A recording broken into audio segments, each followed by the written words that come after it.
The final watch. The red warning light on Commander Isabel Martinez's console pulsed in perfect rhythm with her heartbeat. She'd been staring at it for the past hour, willing it to stop, knowing it wouldn't. The International Space Research Station's main oxygen recycler was failing, and this time, there would be no fixing it. From the observation module, Earth hung below like a stranger's planet. The familiar blue marble she'd grown up seeing in textbooks had vanished 3 weeks ago, replaced by swirling clouds of amber and gray. The cosmic anomaly that had swept through the solar system had changed everything in a matter of hours. "Commander," Dr. Nikolai Petrov's voice crackled through her headset. "The readings from the lower atmosphere. They're unlike anything we've seen before." The station's lead scientist had barely slept since the event, obsessively monitoring the changes happening to their world below. Isabel pushed away from the window, letting herself float toward the science module.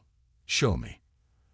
The screens in the science lab displayed a cascade of data that told a story of apocalypse. Atmospheric composition, surface temperatures, radiation levels. Every chart showed values that shouldn't have been possible. Earth's atmosphere was being transformed by whatever had hit it. The particulate matter in the upper atmosphere, Nikolai said, his fingers trembling as he pulled up another chart. "It's not just debris from the impact. Something is actively changing the chemical composition of the air itself." Technical Officer James Wong drifted into the module, his face drawn. Once the station's most talkative crew member, he'd grown increasingly quiet as their situation had deteriorated. "Commander, we just lost contact with the backup relay satellite. We're down to the emergency antenna now." 3 weeks of trying to raise anyone on Earth had yielded nothing but static. Every frequency, every emergency channel. Silence. The thousands of satellites that had once orbited Earth had either gone dark or disappeared entirely when the anomaly hit. "What about the Chinese station? The lunar base?" Isabel asked, though she already knew the answer. They'd been asking the same questions for weeks. James shook his head. Nothing. Not even background noise anymore. The station creaked, a sound that had become more frequent lately. Their home in space was showing signs of strain from exposure to whatever had transformed Earth's atmosphere. Systems were failing faster than they could repair them. "We need to face reality," Dr. Petrov said, his voice barely above a whisper. "If the atmospheric changes continue at this rate, Earth's surface will be completely transformed within months. The planet we knew, it's already gone." Isabel felt the weight of command pressing down on her shoulders. They had enough supplies for another 2 months if they rationed carefully. The oxygen recycler might last another week if James could patch it again. But after that, "Show me the atmospheric modeling again," she ordered, pushing aside thoughts of their dwindling supplies. "There has to be something we missed." The holographic display flickered to life, showing Earth wrapped in bands of colored light representing different atmospheric layers. The anomaly had triggered a cascade of changes, starting in the upper atmosphere and working its way down. The process looked almost deliberate. "I have a theory," Nikolai said, hesitating. "The pattern of atmospheric transformation. It's too ordered to be natural. This wasn't just some random cosmic event. Something or someone designed this." James laughed, a hollow sound. "Are you saying aliens did this? Turned Earth into their own personal terraform project?" "I'm saying we need to consider all possibilities," Nikolai replied sharply. "Look at the data. The changes are following a precise sequence, like a program being executed." Isabel studied the patterns in the hologram. She'd spent 15 years in space, seen Earth from every angle, through every kind of storm and solar event. But this was different. The planet below was being methodically reshaped by forces they barely understood. A sharp alarm cut through their discussion. James rushed to the nearest terminal, his movements jerky in the zero gravity. "We're losing pressure in Module C. The hull integrity is compromising faster than we predicted."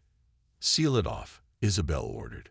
"We'll relocate the essential equipment to the core modules tonight." Another section of the station lost. Another step closer to the inevitable. As she helped James and Nikolai secure loose equipment, Isabel caught glimpses of Earth through the module's windows.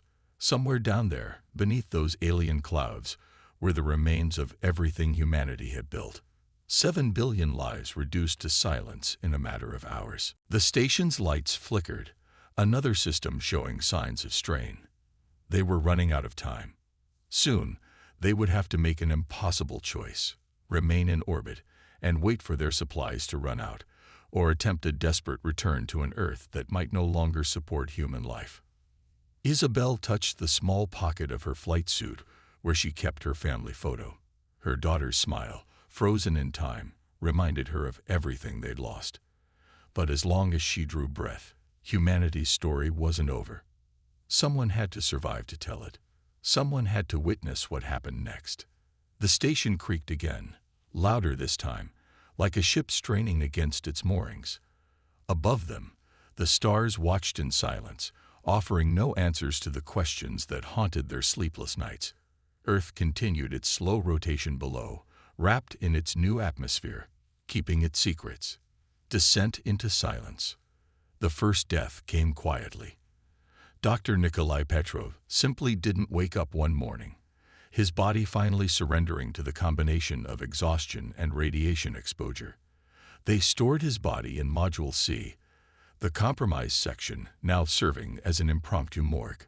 Isabel recorded the details in the station's log with steady hands, even as her voice shook. Day 47 post-event. Lost first crew member. James helped her secure Nikolai's body, neither of them speaking the obvious truth that the radiation levels inside the station were climbing. The anomaly had weakened their shielding more than they'd initially realized. They were being slowly cooked by the same forces that had transformed Earth. His last readings, James said later, hovering over Nikolai's workstation. He was tracking something in the new atmospheric patterns. Look at this. He pulled up a series of charts showing energy signatures rising from Earth's surface. These readings, they're organized, like pulses. Isabel studied the data, feeling a chill despite the station's failing temperature controls. The pulses followed a regular pattern, emanating from several points across the planet's surface. Natural phenomena don't create patterns this regular. Exactly. James's voice held a note of barely contained excitement. Whatever hit Earth, whatever changed it, it wasn't just a one-time event. Something is still active down there, still working. The implications were staggering. Not just a random cosmic disaster, but something purposeful, something that might still be unfolding. Their discussion was interrupted by another hull breach warning. This time, the damage was in the main corridor connecting the habitation module to the rest of the station. They sealed it off, losing access to half their remaining supplies in the process.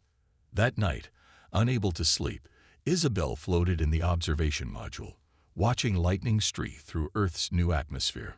The strikes were different now. They moved in geometric patterns, like circuitry coming alive across the planet's surface. She thought about Nikolai's body, stored in the cold darkness of Module C, about her family somewhere below, about all of humanity. Had anyone survived? The surface readings showed temperatures and atmospheric conditions that should have been lethal, yet those strange energy pulses suggested something was still functioning down there. James's voice came through her headset, startling her. "Commander, you need to see this." His tone made her blood run cold. In the science lab, James had enhanced one of their surface scans. The image showed what looked like structures rising from the ground in several locations, massive towers that hadn't been there before. "They're growing," James said, his voice tight with tension. "Whatever hit us, it's building something." Before Isabel could respond, the station's main power grid failed. Emergency systems kicked in, but they both knew it was the beginning of the end. They had maybe days left before critical systems began failing permanently. That night, James started coughing. By morning, he was running a fever. The radiation sickness that had taken Nikolai was claiming its second victim. "You have to go," James told her, his voice weak. "The emergency descent vehicle, it still has power." You need to see what's happening down there. Someone has to know." Isabel shook her head. "I won't leave you here to die alone." He laughed, the sound turning into a cough. "We're all alone now, Commander. The only difference is whether we die in space or trying to find answers." She spent the next day preparing the EDV, checking its systems, loading it with what supplies she could salvage. James's condition deteriorated rapidly. By evening, he was delirious, talking about lights he saw moving through the station. "They're not hostile," he whispered during one of his lucid moments. "Whatever they are, they're curious, like scientists studying an experiment." Isabel held his hand until the end, watching the last of her crew slip away. She recorded another log entry, her voice steady despite the tears floating in globules before her face. Day 52 post-event. Lost second crew member. Preparing for emergency descent. Alone now, Isabel made her final preparations. The EDV was designed for short orbital adjustments and emergency returns, not for descending through an alien atmosphere. But she had no choice. The station was dying, and with it would go humanity's last set of eyes in space. She transferred all their data to the EDV's computer, every reading, every observation since the event. If she didn't survive the descent, at least there would be a record of what they'd witnessed. The station groaned around her, more systems failing by the hour. Through the windows, Earth continued its slow rotation, its new atmosphere shimmering with strange energies. Those mysterious towers were still growing, reaching up from the surface like fingers grasping at the sky. Isabel sealed her flight suit and began the EDV's launch sequence.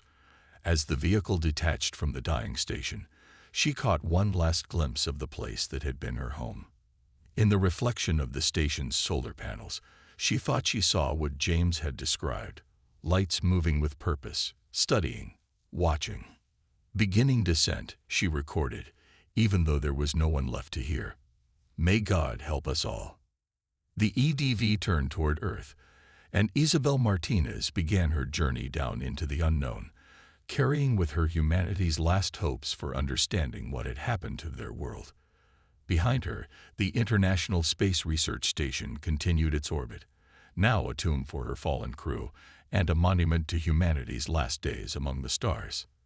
Landing in the unknown. The descent started smoothly, too smoothly. Isabel's instruments showed impossible readings as the EDV pierced the upper layers of Earth's transformed atmosphere. Instead of the violent turbulence she'd expected, the vehicle moved as if guided, threading its way through streams of amber energy that twisted through the air like living things. Descent log. Time unknown, she recorded, watching the altimeter spin wildly. Standard re-entry protocols are meaningless. The atmosphere, it's responding to the vehicle's presence, almost like it's alive. The EDV's external cameras showed the truth of Earth's transformation. The familiar cloud patterns were gone, replaced by geometric formations that pulsed with internal light. As she descended through 50,000 feet, she saw them, the towers, rising like crystalline mountains from the surface. They dwarfed anything humanity had ever built. Their surfaces rippled with the same energy that filled the sky, and they seemed to bend toward her vessel as she passed. The structures appeared to be organic in nature, she noted, fighting to keep her voice professional. They're growing from what looks like a root system that spans the entire visible surface. The material is unlike anything in our geological records. At 30,000 feet, the EDV systems began to fail. First the navigation, then communications, finally life support. Isabel felt a moment of panic before realizing she could still breathe. The cabin pressure remained stable despite the system failure. Something was keeping her alive.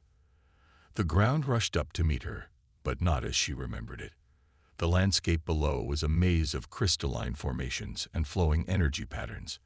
Rivers glowed with bioluminescence, and the ground itself seemed to pulse with a slow, steady rhythm. The EDV landed, or rather was placed, in a clearing among the crystal structures. The impact was gentle, almost delicate. Isabel sat in the cockpit for long moments, running through her survival checklist by muscle memory, while her mind struggled to process what she was seeing. Finally, she sealed her suit and popped the hatch.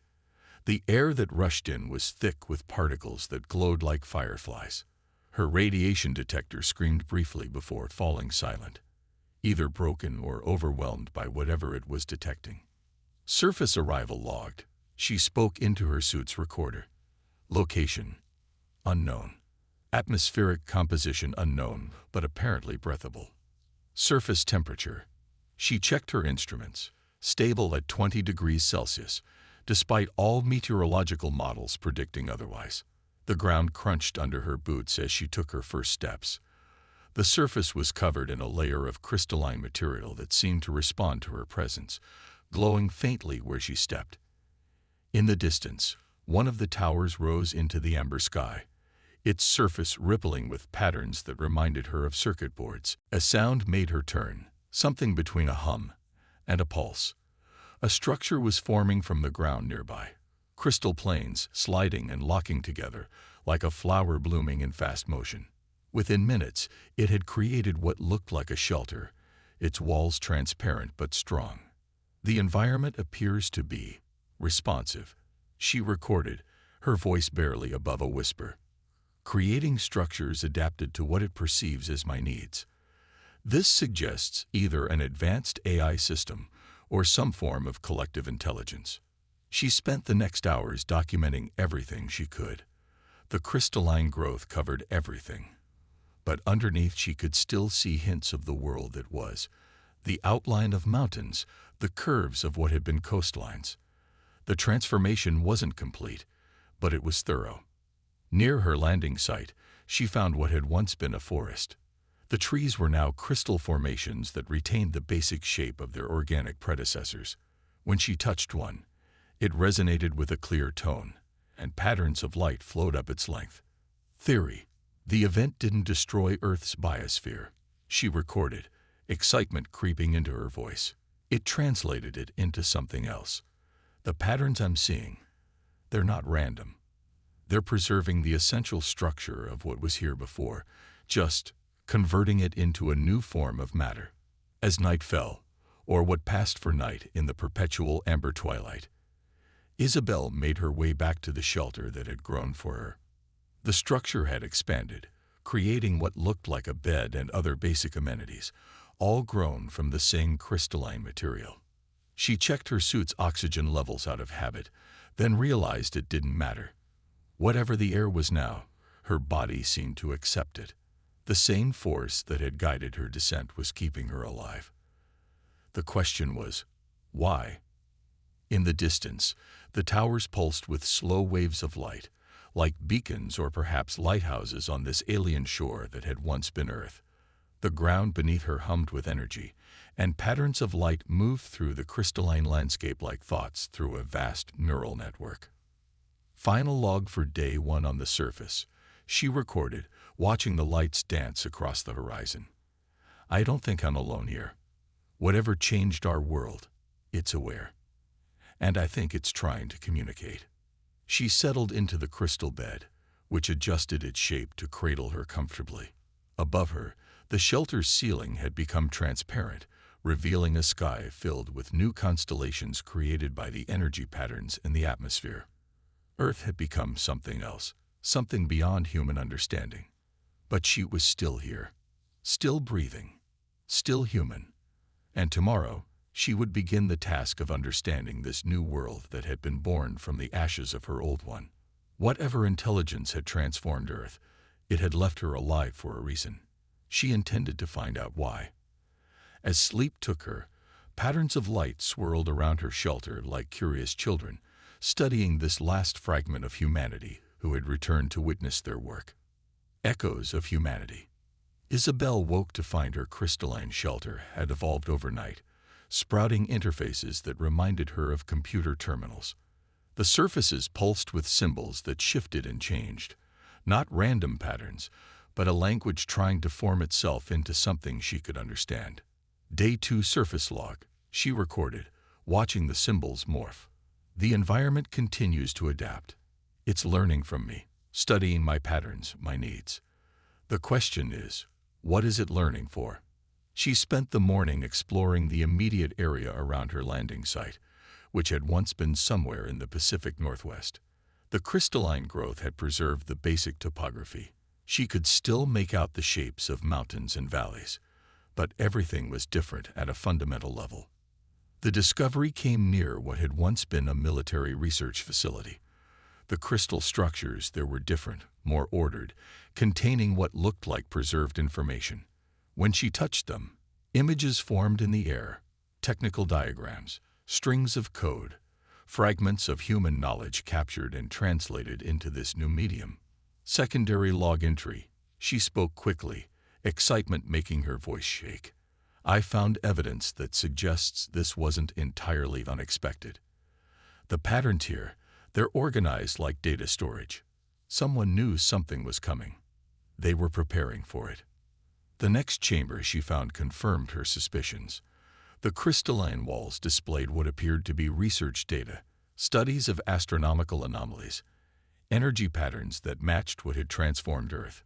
Dates stamped on the preserved documents showed the research had been ongoing for years before the event. They knew, she whispered, touching a crystal panel that showed a simulation eerily similar to what she'd witnessed from orbit. They detected it coming, but they couldn't stop it. Or maybe they chose not to. The facility's deepest chamber held the most startling revelation. There, preserved in crystal like insects in amber, she found evidence of attempts to communicate with whatever was approaching Earth. The scientists had been receiving signals, patterns that matched the ones now covering the planet's surface. This wasn't an attack, she recorded, her voice filled with wonder. It was first contact, but not the way we expected. Instead of meeting us on our terms, they uplifted our entire world, transformed it into something that could interact with them directly. As if in response to her understanding, the crystals around her pulsed with new patterns. The symbols she'd seen in her shelter began appearing here too, but now they were starting to make sense. Not words exactly, but concepts, ideas being translated into forms her human mind could grasp. They're builders, she realized, speaking aloud as the patterns coalesced in her mind. They transform worlds, create new forms of life, new ways of existing. Earth wasn't their first project, but it might be their most ambitious. They didn't want to destroy us. They wanted to preserve us, translate us into a form that could survive what's coming. The crystals showed her more. Images of space, of darkness between the stars, of something vast approaching. The transformation wasn't just about Earth. It was preparation for something bigger. As she made her way back to her shelter, Isabel noticed changes in herself. The constant exposure to the crystalline environment was affecting her. She could sense the patterns more clearly now, understand more of the information flowing through the transformed landscape. Personal log. She recorded that evening, watching her reflection in a crystalline surface. Faint lines of light had begun appearing under her skin, tracing patterns like circuits. I'm changing. The environment isn't just keeping me alive. It's adapting me, making me into something that can survive here, something that can understand. Her shelter had expanded again, growing into a complex that reminded her of the space station, but organic, alive.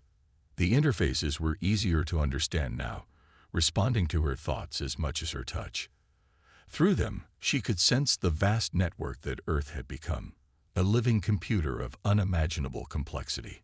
Final log for day 2, she spoke softly, watching the towers pulse on the horizon.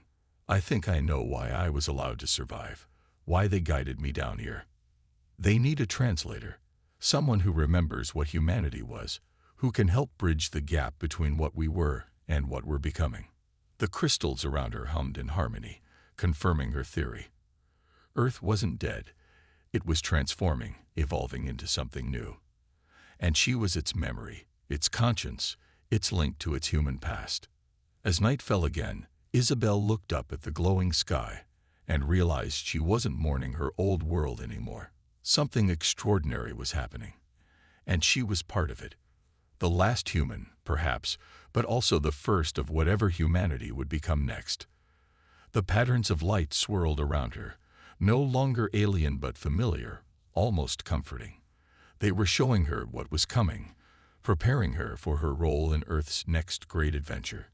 Tomorrow, she would begin learning their language in earnest, starting the process of translation, not just of words, but of existence itself.